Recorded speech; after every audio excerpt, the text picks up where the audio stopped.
നിങ്ങൾ എപ്പോഴെങ്കിലും ചിന്തിച്ചിട്ടുണ്ടോ? എല്ലാ ദിവസവും നിങ്ങൾ രാവിലെ എണീക്കുമ്പോൾ മുതൽ നിങ്ങൾ കുറേ ചോയ്സസ് എടുക്കുകയാണ് ചെയ്യുന്നത് അല്ലേ? ബ്രഷ് ചെയ്യണോ വേണ്ടയോ എന്നുള്ളൊരു ചോയ്സാണ്. നിങ്ങൾ ഭക്ഷണം കഴിക്കണോ വേണ്ടയോ എന്നുള്ളത് ആക്ച്വലി ഒരു ചോയ്സാണ്. ചിലപ്പോൾ ചിലർക്ക് ചീത്ത പറയുമായിരിക്കും, പക്ഷേ എങ്കിൽ പോലും ഒരു ചോയ്സാണ്. ഈ ചോയ്സിൻ്റെ ഒക്കെ നിങ്ങൾ ചോയ്സ് എടുക്കുന്നതിനനുസരിച്ച് അതിനൊക്കെ ഒരു കോൺസിക്വൻസും ഉണ്ടാവും. ഫോർ എക്സാമ്പിൾ, നിങ്ങൾ ബ്രഷ് ചെയ്തില്ലെങ്കിൽ വൈകുന്നേരം ഉണ്ടാവും. മാത്രമല്ല കുറച്ച് നാൾ കഴിയുമ്പോൾ പല്ലൊക്കെ കുറേ പ്രശ്നങ്ങളൊക്കെ വരും, കേടായി തുടങ്ങും. നിങ്ങൾ ഭക്ഷണം കഴിച്ചില്ലെങ്കിൽ ഒബ്വിയസ്ലി നിങ്ങൾക്ക് വിശക്കും കുറച്ച് ചെയ്യുമ്പോൾ, അപ്പോൾ അതിൻ്റെതായ പ്രശ്നങ്ങളൊക്കെ ഉണ്ടാവും. അപ്പോൾ എന്ത് ചോയ്സ് നിങ്ങൾ എടുക്കുകയാണെങ്കിലും നിങ്ങൾ എടുക്കുന്ന ചോയ്സിന് തന്നെ ഒരു കോൺസിക്വൻസും ഉണ്ടാവും. ഒരു സിമ്പിൾ കഥ പറയാം. ഞാൻ എൻ്റെ MBA IIM കോഴിക്കോടിൽ ഞാൻ ഫസ്റ്റ് ഇയർ ആയിരുന്ന സമയത്തായിരുന്നു ഈ കോവിഡ് വന്നത്. അപ്പോൾ കോവിഡ് വന്നപ്പോൾ കോളേജൊക്കെ നിർത്തി, കോളേജിൽ നിന്ന് പോകേണ്ട ആവശ്യമില്ലായിരുന്നു. അപ്പോൾ ഞാൻ വീട്ടിലായിരുന്നു. വീട്ടിൽ സേഫ് ആയിരുന്നു, ആർക്കും കുഴപ്പമൊന്നും ഉണ്ടായിരുന്നില്ല. മാത്രമല്ല കാര്യമായിട്ട് പണിയൊന്നുമില്ലായിരുന്നു. അപ്പോൾ ഏറ്റവും ബെസ്റ്റ് എൻ്റെ ചോയ്സ് എന്താണ്? എനിക്ക് വെറുതെ ഇരിക്കാം, ചില്ല് ചെയ്യാം. പ്രത്യേകിച്ച് അതിൽ മോശമായിട്ടുള്ള കോൺസിക്വൻസ് ഒന്നുമില്ല. എനിക്ക് ഫുൾ ചില്ല് ചെയ്ത് 2-3 മാസം എനിക്ക് സുഖമായിട്ട് അങ്ങനെ പോയിരുന്നു. പക്ഷേ എന്തുകൊണ്ടോ അങ്ങനെ പ്രത്യേകിച്ച് വലിയ മോട്ടിവേഷൻ വന്നിട്ട് ഒന്നുമല്ല. എന്തുകൊണ്ടോ ഞാൻ എന്ത് ചെയ്തു, ആ സമയത്ത് നമ്മൾ കുറച്ച് ഫിസിക്സിൻ്റെ വീഡിയോ, ഞാൻ മാത്രമല്ല അലൻ സാർ ഉണ്ടായിരുന്നു. അപ്പോൾ ഞങ്ങൾക്ക് കൂടെ കുറച്ച് ഫിസിക്സും അലൻ സാർ കുറച്ച് മാത്സിൻ്റെ ഒക്കെ വീഡിയോസ് എടുത്ത് യൂട്യൂബിലിട്ട് കുറച്ച് ഫ്രണ്ട്സിനും കുട്ടികൾക്കൊക്കെ ഷെയർ ചെയ്ത് കൊടുത്ത് അവർക്കത് ഇഷ്ടമായി. അങ്ങനെ ഒരു വർഷത്തിന് ശേഷം എക്സാമിനർ ഉണ്ടായി. 10,000 കണക്കിന് കുട്ടികളെ നമ്മൾ പഠിപ്പിക്കാൻ തുടങ്ങി. അപ്പോൾ ഇതൊക്കെ സ്റ്റാർട്ട് ചെയ്തത് ഒരൊറ്റ ചോയ്സിൽ നിന്നാണ്. ഞാൻ പറയുന്ന ആ ചോയ്സ് ഭയങ്കര ബുദ്ധിപരമായിട്ട് എടുത്ത ചോയ്സ് അങ്ങനെയൊന്നുമല്ല. അതൊരു ചോയ്സ് എടുത്തു, അതിനൊരു കോൺസിക്വൻസ് ഉണ്ടായിരുന്നു. ആ കോൺസിക്വൻസ് വെറുതെ ഇരിക്കുന്ന ചോയ്സിനേക്കാൾ ഡിഫറൻ്റ് ആയിരുന്നു. വെറുതെ ഇരിക്കുകയായിരുന്നെങ്കിൽ മോശമില്ലാത്തൊരു കോൺസിക്വൻസ് ആയിരുന്നു, ചില്ലടിച്ചിരിക്കുകയായിരുന്നു.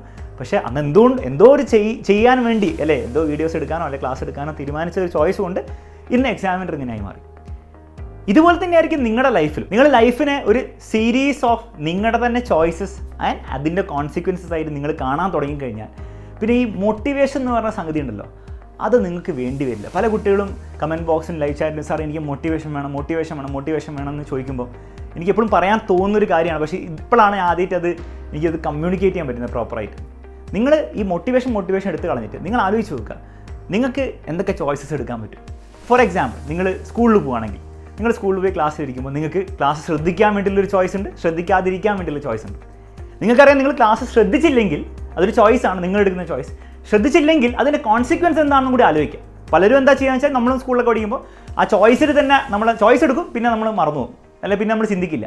പക്ഷേ നിങ്ങൾ ഒരു കാര്യം കൂടി ചെയ്താൽ മതി. ഇനി ചോയ്സ് എടുക്കുമ്പോൾ നിങ്ങൾ ക്ലാസ്സിൽ ശ്രദ്ധിക്കുന്നില്ല എന്നൊരു ചോയ്സ് എടുക്കുകയാണെങ്കിൽ okay, you are free to do that. പക്ഷേ അതിന് കോൺസിക്വൻസ് എന്താണെന്ന് നിങ്ങളുടെ ബുദ്ധി വെച്ച് തന്നെ ആലോചിച്ച് നോക്ക്.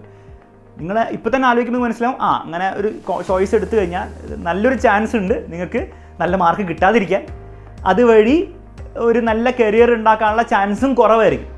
ഇൻ മോസ്റ്റ് കേസസ് കരിയറിനൊക്കെ നല്ല കരിയർ മോസ്റ്റ് കേസസിൽ എന്ത് ചെയ്യേണ്ടി വരും, നിങ്ങൾക്ക് നല്ല മാർക്കൊക്കെ വേണ്ടി വരും. അപ്പോൾ മാർക്കൊക്കെ വേണ്ടിയിട്ടുള്ള ഒരു കരിയറാണ് നിങ്ങൾ പ്ലാൻ ചെയ്യുന്നതെങ്കിൽ ആ ഒരു രീതിയിലുള്ള നല്ല കരിയർ ഉണ്ടാവാൻ ചാൻസ് ഇല്ല. അതുവഴി എന്തൊക്കെ ഉണ്ടാവാൻ ചാൻസ് ഇല്ല എന്നുള്ളത് നിങ്ങൾ ആലോചിച്ചു. അതൊക്കെയാണ് കോൺസിക്വൻസസ്. അതേസമയം നിങ്ങൾ ക്ലാസ് ശ്രദ്ധിച്ചാൽ, which is also A choice, അതിൻ്റെ കോൺസിക്വൻസസ് എന്തായിരിക്കും കൂടി ആലോചിക്കും. നിങ്ങളുടെ പരീക്ഷയിൽ മാർക്ക് കൂടുതൽ കിട്ടാൻ ചാൻസ് ഉണ്ട്. അതുവഴി നിങ്ങൾക്ക് കുറച്ച് നല്ല കാര്യങ്ങൾ സംഭവിക്കാനുള്ള ചാൻസുകൾ. എപ്പോഴും നമുക്ക് ചാൻസുകളെ പറയാൻ പറ്റുള്ളൂ. ഇന്ന കാര്യം ചെയ്താൽ ഇത് സംഭവിക്കും എന്നുള്ള കാര്യം നമ്മുടെ ലോകത്ത് ഒരിക്കലും പറയാൻ പറ്റില്ല. പക്ഷേ ഇന്ന കാര്യം ചെയ്താൽ, ഈ ഒരു ചോയ്സ് എടുത്താൽ ഈ ഒരു കോൺസിക്വൻസിനാണ് ചാൻസ് കൂടുതൽ നമുക്ക് പറയാം. പക്ഷെ അത് നിങ്ങളുടെ ബുദ്ധിയിൽ നിന്ന് ആലോചിക്കണം. അപ്പോൾ അങ്ങനെ ആലോചിച്ച് തുടങ്ങുമ്പോൾ ഈ മോട്ടിവേഷൻ എന്ന് പറഞ്ഞ സംഗതി നിങ്ങൾക്ക് ആവശ്യം ഉണ്ടാവില്ല. കാരണം നിങ്ങൾക്കറിയാം നിങ്ങളുടെ ലൈഫിൽ എന്തൊക്കെ ചോയ്സ് നിങ്ങൾ എടുക്കുകയാണോ അതിനൊക്കെ ഒരു കോൺസിക്വൻസ് ഉണ്ടാവും. ആ കോൺസിക്വൻസിനോട് ഒത്ത് നിങ്ങൾക്ക് ജീവിക്കാൻ പറ്റുമെങ്കിൽ ഇറ്റ് ഈസ് ദി ബെസ്റ്റ്. കാരണം നിങ്ങളിപ്പോൾ ആലോചിച്ച് നോക്കി, ഞാനൊരു എക്സ്ട്രീം എക്സാമ്പിൾ പറയാം. നിങ്ങൾ ക്ലാസ്സിൽ ശ്രദ്ധിക്കുന്നില്ല എന്ന് ഞാൻ ഒരു ചോയ്സ് എടുക്കാൻ പോവാണ്.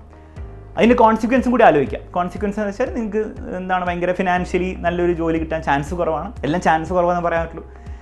അതുവഴി നിങ്ങൾക്ക് ചിലപ്പം നല്ലൊരു മാരേജ് പാർട്ട്ണറിനെ കിട്ടാനുള്ള ചാൻസ് കുറവാണ് വേണ്ടു. അപ്പോൾ ആ ഒരു ലിവിങ് സ്റ്റാൻഡേർഡ് ചാൻസ് കുറവാണ്. പക്ഷെ നിങ്ങൾക്ക് തോന്നുകയാണ് നിങ്ങൾക്ക് ഒന്നും വേണ്ട, അത് ഓക്കെയാണ്, ഞാൻ അതാണ് പ്രിഫർ ചെയ്യുക, പഠിക്കാതിരിക്കാനും ക്ലാസ്സിൽ ശ്രദ്ധിക്കാതിരിക്കാനും അതിൻ്റെ കോൺസിക്വൻസസ് ഞാൻ പ്രിഫർ ചെയ്യുകയാണെങ്കിൽ then it is completely okay. നിങ്ങൾക്ക് ആരും മോട്ടിവേഷൻ തരാൻ നിങ്ങൾക്ക് മോട്ടിവേഷൻ ആവശ്യമില്ല. പക്ഷെ അതേസമയം നിങ്ങൾക്കത് പ്രശ്നമാണെങ്കിൽ, ആ കോൺസിക്വൻസസ് നിങ്ങൾക്ക് പറ്റില്ല, നിങ്ങൾക്ക് അങ്ങനത്തെ ഒരു ജീവിതമല്ല വേണ്ടെങ്കിൽ നിങ്ങൾ ആ ചോയ്സ് എടുക്കാതിരിക്കണം. ഇതിന് വേറെ ആരുടെയും സഹായം നിങ്ങൾക്ക് ആവശ്യമില്ല. എൻ്റെ സഹായം നിങ്ങൾക്ക് ആവശ്യമില്ല, നിങ്ങളുടെ ടീച്ചേഴ്സിൻ്റെയോ പേരൻസിൻ്റെയോ ആരുടെയും സഹായം നിങ്ങൾക്ക് ആവശ്യമില്ല. ഇൻഫാക്ട് സഹായം പ്രത്യേകിച്ച് നിങ്ങൾ ക്ലാസ്സുകളിൽ മുന്നോട്ട് വരും തോറും, 10ാം ക്ലാസ് +1 +2 എത്തും തോറും നിങ്ങൾക്ക് ആ സഹായം അത്രത്തോളം ആവശ്യം വരരുത്. കാരണം നിങ്ങൾ മനസ്സിലാക്കേണ്ടത്, നിങ്ങൾ ഇനി അങ്ങോട്ട് ലൈഫിൽ പോകുമ്പോൾ ഇതൊക്കെ നിങ്ങളുടെ ചോയ്സ് തന്നെയായിരിക്കും. അതിൻ്റെ കോൺസിക്വൻസസ് നിങ്ങൾ തന്നെ ബെയർ ചെയ്യേണ്ടി വരും, നിങ്ങൾ തന്നെ സഹിക്കേണ്ടി വരും. അപ്പോൾ ആ ഒരു ശീലം മെല്ലെ മെല്ലെ എടുത്ത് തുടങ്ങുക. അപ്പോൾ ഇനി മുതൽ ഇത്രയും ഞാൻ പറയുന്നുള്ളൂ, നിങ്ങൾ ഒരു ചോയ്സ് നിങ്ങൾ എടുക്കും, അത് എന്ത് കാര്യത്തിലാണ് ഒരു ചോയ്സ് എടുക്കുമ്പോൾ നിങ്ങൾ ജസ്റ്റ് ഒരൊറ്റ സ്റ്റെപ്പും കൂടി ഒന്ന് ആലോചിച്ചാൽ മതി, എന്തൊക്കെയായിരിക്കും അതിൻ്റെ കോൺസിക്വൻസസ്. ആ കോൺസിക്വൻസ് ആണോ നിങ്ങൾക്ക് ശരിക്കും വേണ്ടത്, അങ്ങനെയാണ് ആ ചോയ്സ് എടുത്തോളൂ, ഇറ്റ് ഈസ് കംപ്ലീറ്റ്ലി ഓക്കെ. പക്ഷെ അതല്ല നിങ്ങൾക്ക് വേണ്ടെങ്കിൽ ഒന്ന് മാറി ചിന്തിക്കുക, അത്രമാത്രമേ പറയുന്നുള്ളൂ. പിന്നെ ഒരു കാര്യം ഞാൻ പറയാം, ലൈഫിന് എല്ലാ കാര്യത്തിലും ലൈഫിൽ ഈ ചോയ്സ് കോൺസിക്വൻസ് എന്നുള്ള രീതിയിൽ നിങ്ങൾ കാണരുത്, എല്ലാം അങ്ങനെ ചെയ്യേണ്ടതല്ല. ഇപ്പോൾ ഫോർ എക്സാമ്പിൾ ഞാൻ സ്കൂട്ടറിനെ കളിപ്പിക്കാൻ പോകുമ്പോൾ ഞാൻ അതൊരു ചോയ്സാണ്, അതിൻ്റെ കോൺസിക്വൻസ് എന്താണെന്ന് ഞാൻ ചിന്തിക്കാറില്ല. ഞാൻ വെറുതെ രസത്തിന് ഗിറ്റാർ എടുത്ത് വയ്ക്കുമ്പോൾ ഇതൊരു ചോയ്സാണ്, അതിൻ്റെ അത് ഞാൻ ചിന്തിക്കാറില്ല. അപ്പം എനിക്ക് ഇഷ്ടമുള്ള കാര്യങ്ങൾ ചെയ്യുമ്പോൾ ഞാനത് ചിന്തിക്കേണ്ട ആവശ്യമില്ല, കാരണം ഞാൻ ഓൾറെഡി അത് ചെയ്യുന്നുണ്ട്. പക്ഷേ ഏറ്റവും കൂടുതൽ ഹെൽപ്പ് ചെയ്യുക നമുക്ക് ഇഷ്ടമില്ലാത്ത കാര്യങ്ങൾ, നമ്മൾ പ്രിഫർ ചെയ്യാത്ത കുറച്ച് കാര്യങ്ങൾ പഠിക്കുക, അല്ലേ, ഓരോരോ കാര്യങ്ങൾ ചെയ്യുക. അങ്ങനെയൊക്കെ വരുമ്പോൾ നിങ്ങൾ ഈ ഒരു കോൺസെപ്റ്റ് നിങ്ങൾ ഉപയോഗിച്ചാൽ, അല്ലെങ്കിൽ ഈ ഒരു ഫ്രെയിം വർക്ക് നിങ്ങൾക്ക് ഉപയോഗിച്ചാൽ നിങ്ങൾക്ക് ഭയങ്കര യൂസ്ഫുൾ ആയി തോന്നുന്നതാണ് എനിക്ക് തോന്നുന്നത്. കാരണം എനിക്ക് എൻ്റെ ലൈഫിൽ യൂസ്ഫുൾ ആയിട്ടുണ്ട്. നിങ്ങൾക്ക് ഇത് യൂസ്ഫുൾ ആണെങ്കിൽ നിങ്ങൾ കൂടുതൽ ഉപയോഗിക്കാം. ഇതുപോലത്തെ വീഡിയോസൊക്കെ ഇനിയും വേണമെങ്കിൽ തീർച്ചയായിട്ടും കമൻറ്റ് ബോക്സിൽ അറിയിക്കാം മക്കളെ. അത്രയേ ഉള്ളൂ പറയാൻ. മറ്റൊരു വീഡിയോയിൽ വീണ്ടും കാണാം. Bye bye, take care.